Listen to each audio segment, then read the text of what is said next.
All right, 8th graders, our learning target today is I can create a table and a graph when I'm given a function. So this kind of goes with what we did yesterday. Yesterday you took a function and made a table. Today, after we make that table, we're going to make a graph for that function.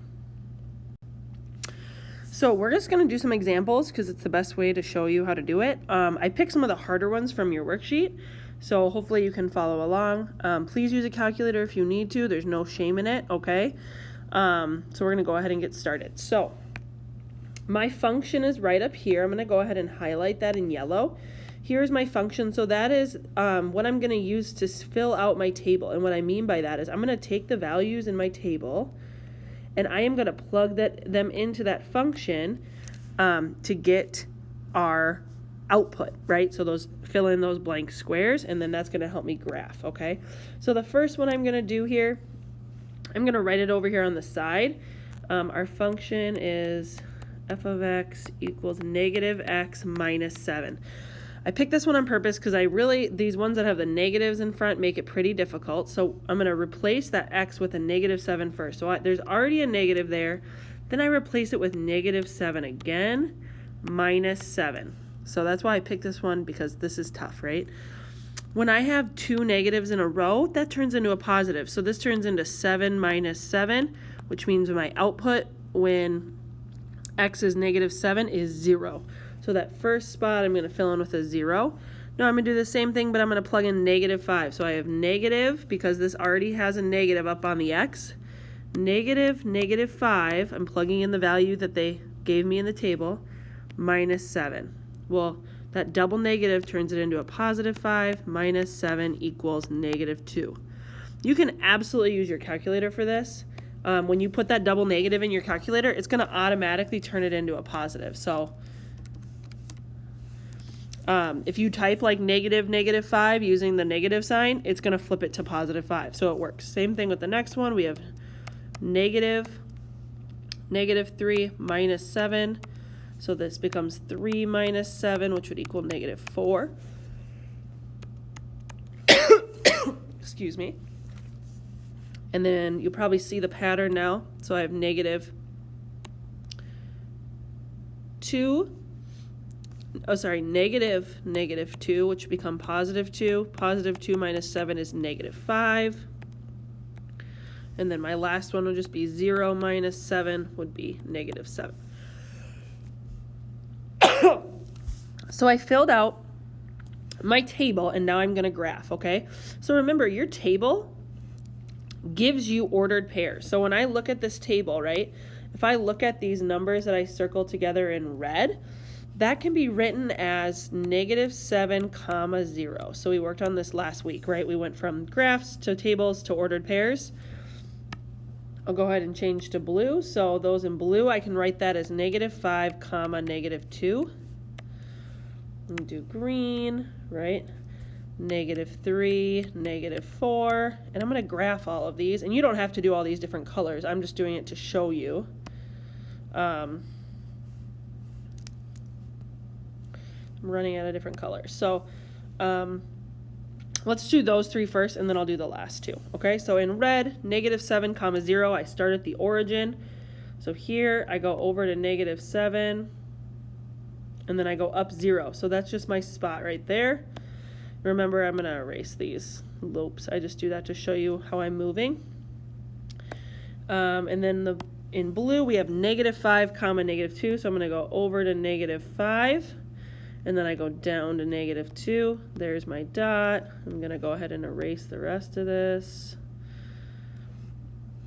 And then in green, negative 3, negative 4. So I go over 1, 2, 3, down 1, 2, 3, 4. There's my dot. Going to erase those. And then the last two is negative 2, negative 5. I'll just do this in black. Negative 2, negative 5 would be right there, and then 0, negative 7 would be right there.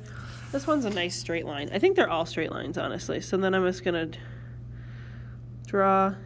You don't even really have to connect them at this point if you don't want to.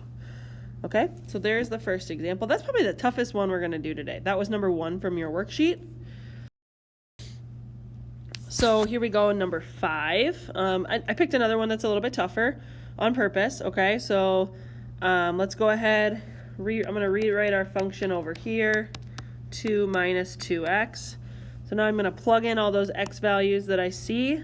So the first one's going to be 2 minus 2 times 0. Well, 2 times 0 is 0, so 2 minus 0 equals 2. So I'm going to plug that in. You did this yesterday. You should have done this, right? Okay, the next one is 2, so I have 2 minus 2 times 2. Well, 2 times 2 is 4, so 2 minus 4 equals negative 2. And if you're just putting this in your calculator and not showing these steps, that's fine with me, okay? 2 minus 2 times 4.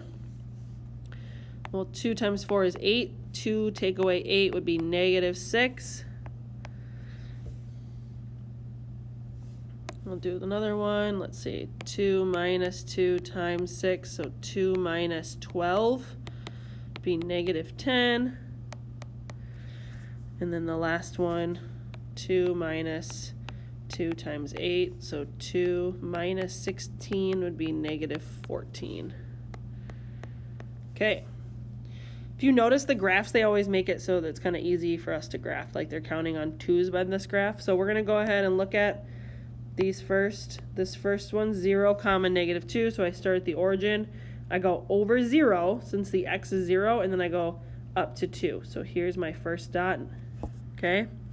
The next one is 2, negative 2. So I go over to 2, and then I go down to 2.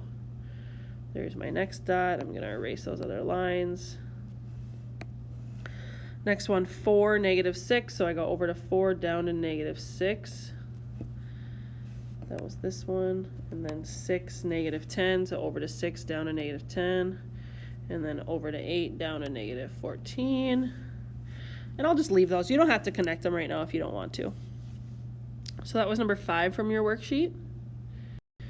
And then the last one here, f of x equals 3x minus 6. So 3 times the value minus 6. So the first one, we're going to do 3 times negative 5 minus 6. Then 3 times negative 4. Remember, this means times in here. Minus 6. 3 times negative 3 minus 6.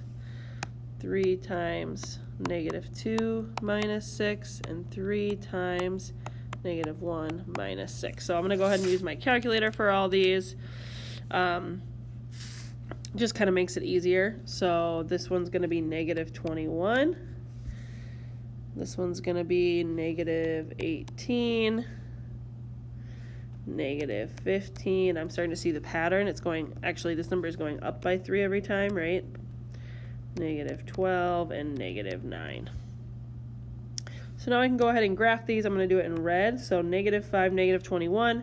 Start at the middle, right? I go over to negative 5, down to negative 21, all the way down to here, and there's my first dot, right? Clean this up a little bit. Start back at the origin. That's hard for students, right? We go start at the origin again, go over to negative 4, down to negative 18. Go to negative 3, down to negative 15. You'll see kind of the pattern in this, right? Negative 2, negative 12, and negative 1, negative 9. So all those red dots, shouldn't have anything else on here. Oh, this one won't erase. There we go. Okay. Again, you can connect them with a line if you want, but you don't have to. Okay. So those are 3. I picked 3 of the harder ones, so I think you'll be able to find some that you'll be able to do. This is what your worksheet looks like. So we just did number 1, number 5, and number 9. So we did a diagonal. You need to choose at least 4 more, at least, which means it can be more than 4, right? But you have to try at least 4 of them on your own to do it. So any of the, there's 1, 2, 3, 4, 5. There's 6 left. You can pick 4 of them to try on your own. And then on the next slide, I'm going to show you what you need to turn in. So what do I need to turn in? If you are a hybrid student, I am going to check these on your iPad, or I'm going to have you do a couple of them if you're not here yet on Thursday and Friday. So for hybrid students, all you need to submit on the link from in our module, and I'll link that in the announcement as well, You just need to submit a screenshot, okay? A screenshot of your IXL skills that go with Z8, Z9, and Z10. Distance learning students, so if you don't come to school any of the days, you need to do these IXL skills submitted, and then you need also the table worksheet, which is what we did yesterday, and then this graph worksheet, which is what we did today. I would like you to have it all submitted by today, but if you need tomorrow, during our asynchronous day to work on it, that is fine too.